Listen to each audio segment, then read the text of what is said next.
नमस्कार, मी ज्योती Sadamate. Janshakti voice news या चॅनलमध्ये आपले सहर्ष स्वागत. आता पाहूया आपण आजच्या ताज्या घडामोडी. कगनोळी येथील अवधूत उर्फ राहुल रावसाहेब कागले या 30 वर्षीय तरुणाची विष प्राशनाने आत्महत्या. कगनोळी कागलेमळा येथील घटना. अवधूत उर्फ राहुल रावसाहेब कागले या 30 वर्षीय तरुणाने दिनांक 13 रोजी शेतामध्ये विष प्राशन करून आत्महत्या केली आहे. त्याला कागल येथील खाजगी रुग्णालयातून कोल्हापूर येथे उपचारासाठी घेऊन जाण्यात आले, पण उपचाराला योग्य तो प्रतिसाद न मिळाल्याने दिनांक 14 रोजी अवधूतची CPR येथे प्राणज्योत मावळली. त्याची बातमी वाऱ्यासारखी पसरताच नातेवाईकांनी व मित्रपरिवारांनी CPR येथे मोठी गर्दी केली होती.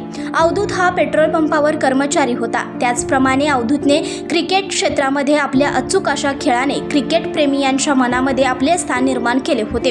अवधूतचा मित्रपरिवार मोठा आहे. आत्महत्येचे कारण अद्याप स्पष्ट झाले नाही.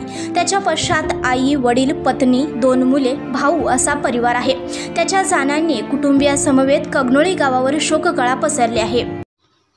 ताज्या बातम्यांसाठी चॅनलला सबस्क्राईब करा, बेल आयकॉनवर क्लिक करा आणि हा व्हिडिओ सर्व सोशल मीडिया साईटवर शेअर करा.